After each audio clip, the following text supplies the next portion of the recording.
नमस्कार बच्चों, आशा है आप सभी स्वस्थ होंगे, खुश होंगे। आज हम हिंदी पाठ्य पुस्तक अनमोल रत्न कक्षा 8 की कविता इतने ऊंचे उठो जो कि पाठ 1 में है पढ़ेंगे। इसके कवि श्री द्वारिका प्रसाद महेश्वरी हैं। प्रस्तुत कविता में कवि ने बच्चों को सभी प्रकार के मतभेद, ईर्ष्या और द्वेष को छोड़कर सभी को समभाव से देखने का संदेश दिया है। बच्चों, इस कविता की पंक्तियां हैं। इतने ऊंचे उठो कि जितना उठा गगन है, देखो इस सारी दुनिया को एक दृष्टि से, सिंचित करो धरा समता की भाव वृष्टि से, जाति भेद की, धर्म वेश की, काले गोरे रंग द्वेष की ज्वालाओं से जलते जग में इतनी शीतल बहो कि जितना मलय पवन है। बच्चों, इसका संदर्भ है प्रस्तुत पंक्तियां हमारी पाठ्य पुस्तक अनमोल रत्न से ली गई हैं। इस कविता के कवि श्री द्वारिका प्रसाद महेश्वरी हैं और इस कविता का शीर्षक इतने ऊंचे उठो है।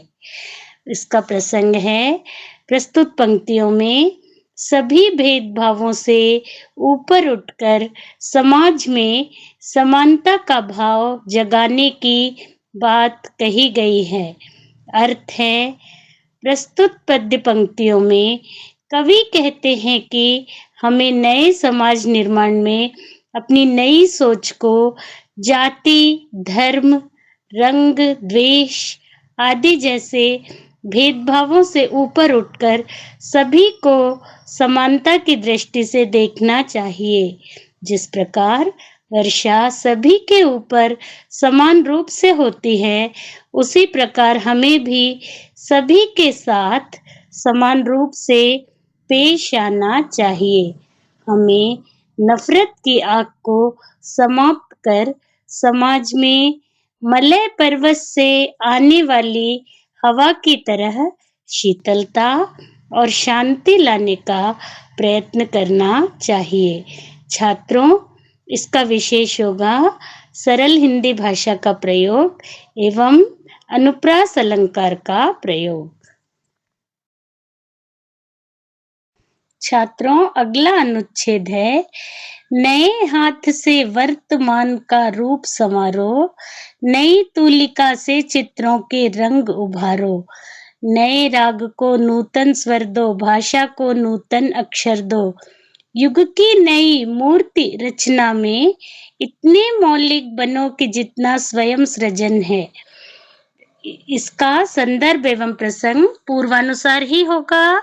इन पंक्तियों में कवि कहते हैं कि नए समाज के निर्माण में हमें आगे बढ़कर अपनी कल्पनाओं को आकार देकर उन्हें वास्तविक जीवन में लाने का प्रयत्न करना चाहिए। जिस प्रकार कोई कलाकार अपनी कूची से अपने चित्रों में रंग भरता है और जिस प्रकार संगीतकार अपने नए राग में स्वरों को पिरोता है, उसी प्रकार हमें भी अपने समाज को नया रूप देने के लिए सृजनात्मक बनना होगा और सृजन को हमें अपने अंदर मौलिक रूप से ग्रहण करना होगा। अनुच्छेद है बच्चों, लो अतीत से उतना ही जितना पोषक है, जीर्ण शीर्ण का मोह मृत्यु का ही द्योतक है, तोड़ो बंधन रुके न चिंतन, गति जीवन का सत्य चिरंतन, धारा के शाश्वत प्रवाह में इतने गतिमय बनो कि जितना परिवर्तन है। बच्चों, इसका संदर्भ एवं प्रसंग पूर्वानुसार ही होगा।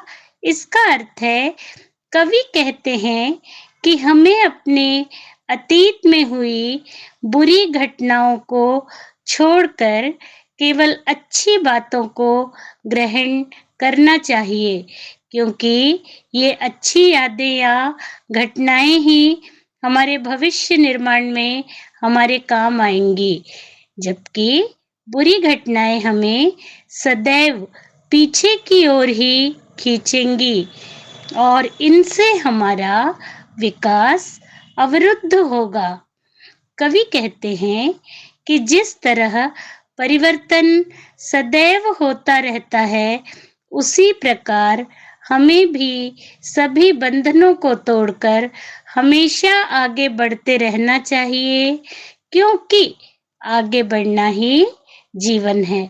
बच्चों, इसका भी विशेष वही होगा, सरल हिंदी भाषा का प्रयोग एवं अनुप्रास अलंकार का प्रयोग।